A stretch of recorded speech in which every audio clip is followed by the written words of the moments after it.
Hi, everyone. Thank you so much for joining us today to talk a little bit about the women's empowerment principles, where they came from, what they cover, and how you and your company can implement these in your operations.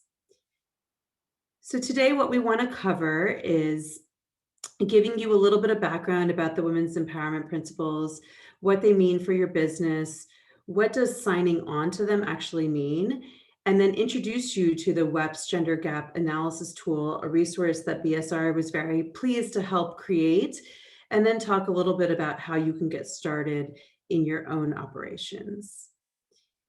So by way of introduction, my name is Aditi Mohapatra. I'm a managing director with BSR. I'm joined by my colleague, Annalise Thim, who's a manager on the team, and we were really excited to be able to share this presentation with you today. BSR is a global nonprofit business network that works with our members across all geographies and all different dimensions of corporate sustainability to build a more just and sustainable world. We have over 265 member companies and have been working in the space of corporate responsibility and sustainability for over 25 years. Annalise and I both sit in our women's empowerment practice, and the women's empowerment principles are central to the work that we do in that area. So let's talk to you a little bit about the women's empowerment principles themselves, or as they're referred to, the WEPs.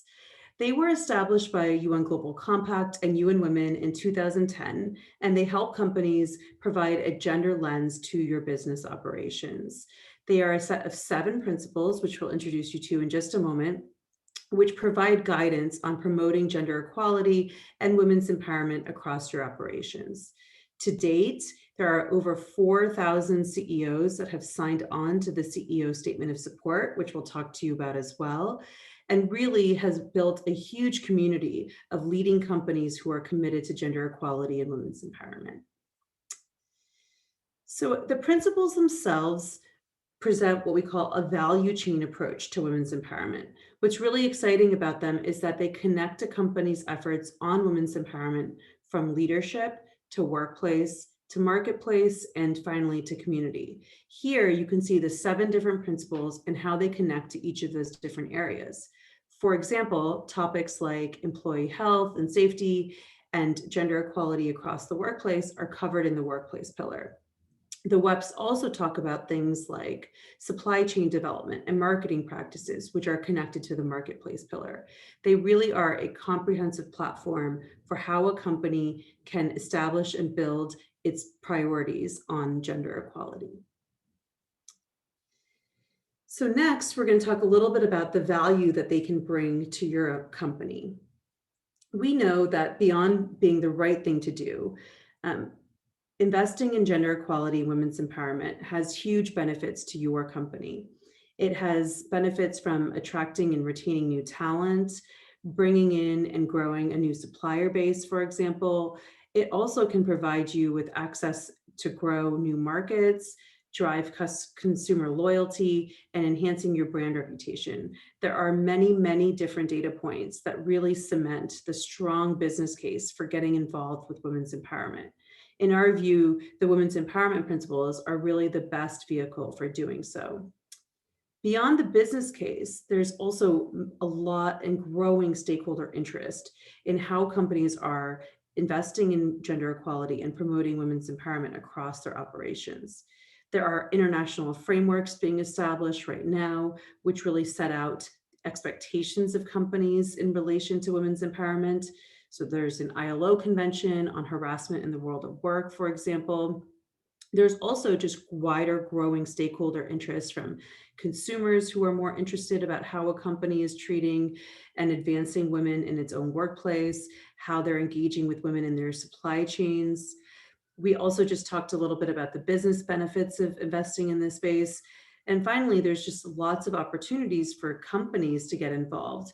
There's things like the Generation Equality Forum, which will take place later this year, really, which will set out an ambitious agenda for women's rights and have great opportunities for companies to step up and show their interest in women's empowerment as well. The WEPs are a great vehicle at addressing all of these different stakeholder priorities and interest areas to really demonstrate your commitment to gender equality. So how can you get involved? What does signing on to the principles actually look like?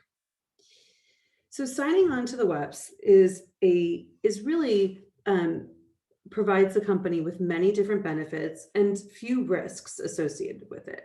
First and foremost, the WEPs are the only global standard which really define what good looks like when it comes to business and women's empowerment. There really is no other set of principles that can guide business on best practices in this space. So we really encourage companies to take a look at the WEPs. It can align a company's commitment across all of your global operations. It's a way to get all of your different subsidiaries on board with the same established set of priorities.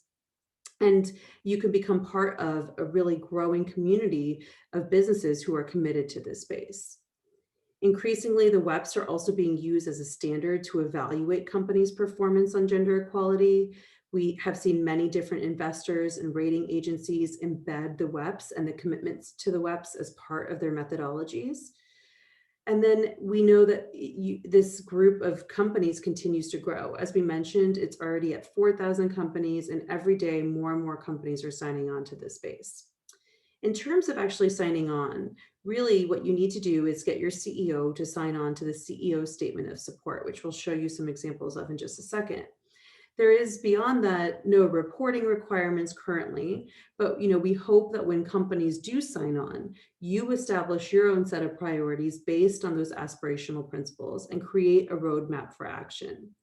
It really does provide a company a great opportunity to do that. And we'll talk to you about a tool that really can be the next step after you sign on to the principles.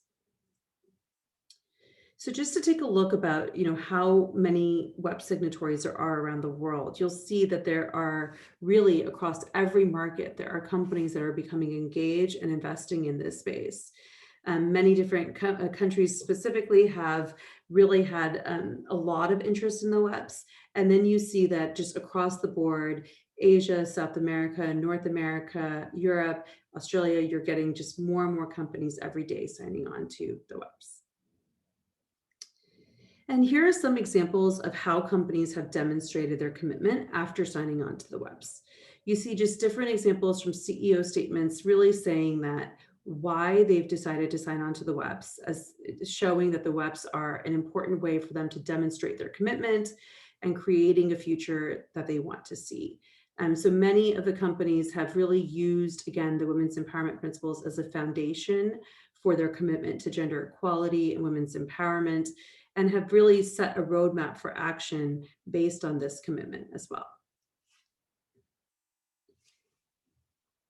So I'm going to turn it over now to my colleague Annalise, who will talk to you a little bit about the gender gap analysis tool and how companies can understand their impacts related to the WEPs. Great, thank you, Aditi. So I want to spend a little bit of time talking about a tool that is available to companies to really understand how they're doing on gender equality across their workplace, marketplace, and community. So the WEPs Gender Gap Analysis tool offers a global framework grounded in the WEPs and designed for business. It was designed with more than 170 companies, and the questions that it covers and the analysis that it provides are really based on real life company practice, international standards, and indicators. So it's a free, easy to use, and strictly confidential online platform.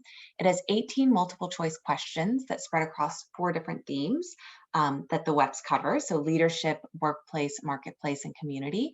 And it covers a number of different topics. So here you can see on the right that it covers topics such as equal pay, recruitment, women's health and safety, but through to the marketplace, such as inclusive sourcing and marketing, and the community. So how are you advocating for gender equality in the communities that you operate in?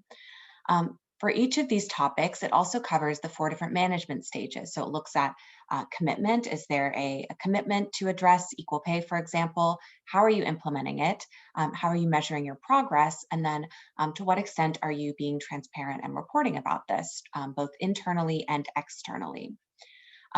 You have multiple choice options under each of these areas that really allow you to get into the details of a specific topic and see all of the different pieces related to, again, such as equal pay, for example, to see how you're doing on that specific topic.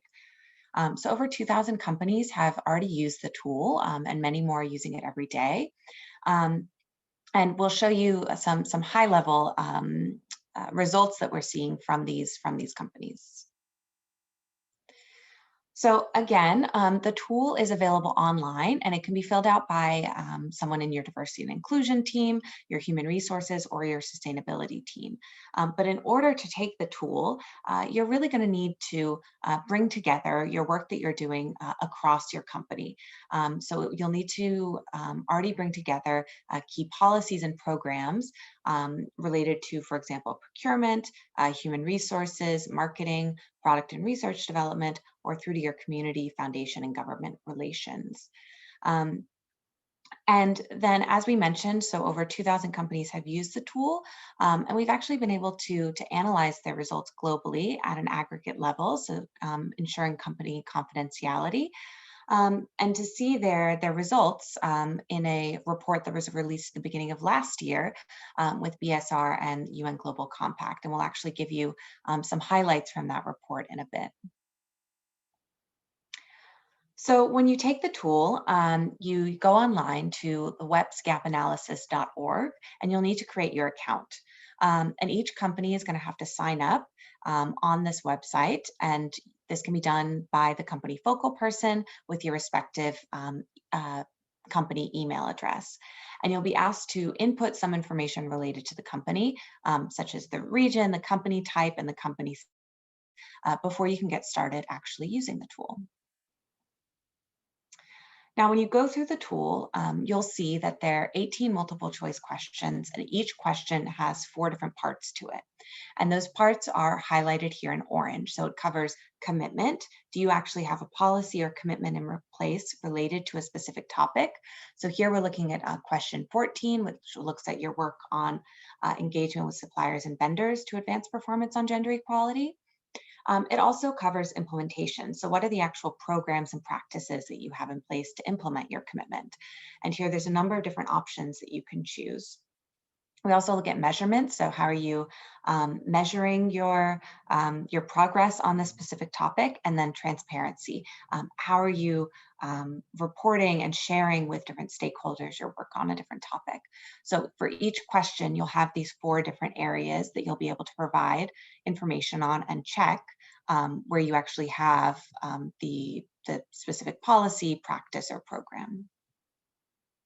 Now, once you take the tool, you'll get your results. So your results are going to be shown as a percentage, so out of 100. And here you can see sample results for a company that took the tool, and they get a result of 22%. And that puts them in the beginner category. So for the results from 1 to 100, there are 4 different categories that go from beginner, improver, achiever, and leader. And so you'll be, in addition to the percentage, you'll also be given one of those categories. And the average score, just to let you know, is around 28%. So it is in the improver category, showing that this is a very ambitious tool, but really allows you to highlight where you can continue to improve on your practices related to gender equality. Down at the bottom, you'll also see some different bars that show you how you're doing across the 4 different management areas. So, for example, in the blue bars here, show you how you're doing related to commitment across all of the questions. And the total score that you can get is 25%. And here you can see that this company only got 15% in commitment. And you get a score for each of those areas, so including implementation, measurement, and transparency. And you'll see a trend that we see globally across all companies who have taken the tool, is that while commitment, we see the most going on for a company, implementation, you see a little bit of more, some work going on as well, but those numbers continue to decrease as we get to measurement and transparency. And this is a trend, again, that we're seeing globally. that while companies are making commitments and they're starting to implement, there's still a lot of work to do related to measurement and transparency of their efforts related to gender equality and women's empowerment. So in addition to your score, you'll also get a heat map that'll show you how you're doing across all 18 questions. So it will color code your results from red being areas where the most improvement is needed, to blue where you're doing pretty well, and sort of leading in that area. So here, for example, you can see that in the leadership and strategy pillar, this company has definitely a lot of room for improvement under the leadership commitment. And the same can be said for the violence, harassment, and sexual exploitation, access to quality health and services, and then also in the marketplace pillar related to progress and service development. At the same time, they're doing pretty well when it comes to equal compensation and professional development and promotion, among a few other areas. And so this really allows you to see where you need to be prioritizing your efforts. So obviously a company whose results look like this would want to prioritize their efforts related to leadership and commitment, violence and harassment, health and services, and product and service development. Well, they would want to continue doing what they're already doing related to equal compensation and professional development, for example. And then as they advance, and as the amount of resources they have maybe increases, they can say, okay, we still want to look at equal compensation and get that to an even higher score. And then you can also just see at the bottom, this is another example of a score that a company has gotten. So this company was given a score of 31%, and they're in that improver category. So as we mentioned, the results of the gender gap analysis tool are confidential, but we are able to aggregate them and to see global and regional trends from all the companies who have taken the WEPs gender gap analysis tool. And so these are some results from early 2020 that we released at the beginning of last year that show us how our companies doing on their score for the gender gap analysis tool. So in terms of overall performance, we mentioned that the average score is 28%, which puts them in the improver category, but the vast majority of companies are still in the beginner category, and that there are only about 2% of companies who have reached the highest category, which puts them as a leader in the quality. In terms of the regional spread, so we see many companies coming from the Latin America region, followed by Europe, but there are companies across the world and at the global level who are using the WEPs gender gap analysis tool. The majority of companies who are taking the tool are larger companies, so they have more than 250 employees, but there are a fair number, so about a third of the companies are micro enterprises, and then 12% are SMEs. In terms of the industry breakdown, so we have companies across all industries who are using the tool, but the top 5 include financial services, energy and extractives, and food and beverage and agriculture. And I think something interesting to see here is that financial services is number 1, which when we did this analysis 2 years ago, they were not in the top 5. So there's obviously been a big spike in the number and types of companies who are taking the WEPs gender gap analysis tool. In terms of how companies are doing across the 4 different areas, so we see a lot of effort being focused in the leadership and workplace pillars. So many companies are, making commitments. They're starting to address this issue internally through different human resources policies, for example. But there's less being done in the marketplace, so around engagement with suppliers and community and marketing, excuse me. And then there's also less engagement being done at the community level as well. And these are really areas where we hope that companies will continue and increase their efforts going forward. So I'm going to pass back over to my colleague Aditi to walk us through some next steps in terms of what companies can do in relation to gender equality and women's empowerment. Great, thank you so much, Annalise. So just wanted to share with you a few different opportunities of how to take some of what you've learned today forward.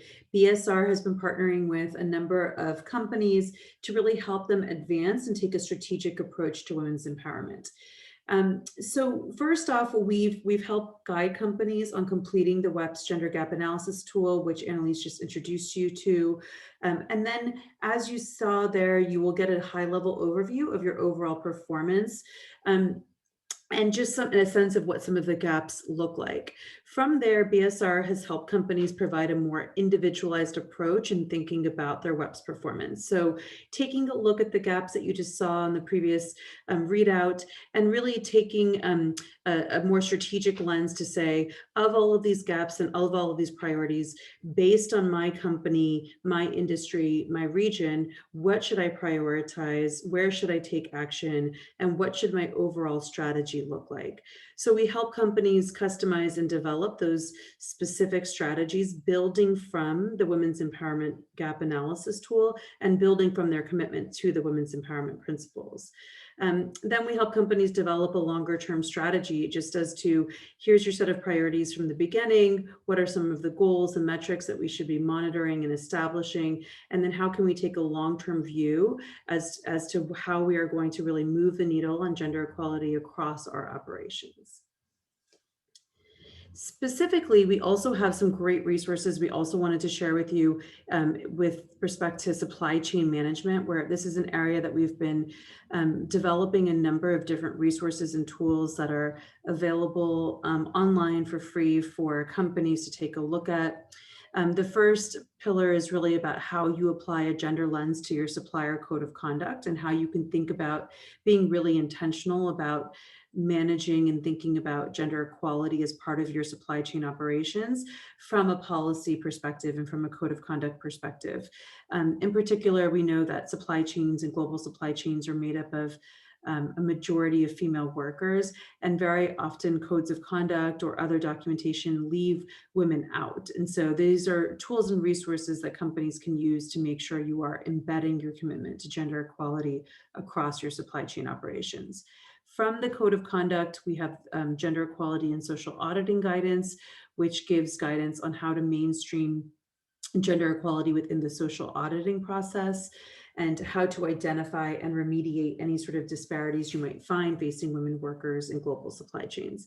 This is a really comprehensive resource that can really just apply a gender lens to your social auditing processes, and is something that you can share with your procurement teams, with your auditors as well. And we have some e-learning modules that also help companies and auditors understand how to implement this. And the last piece is a framework for conducting gender responsive due diligence in your supply chain. It really helps to identify the kinds of metrics you should be looking at and KPIs you should be considering as part of your efforts to analyze gender performance across your supply chain.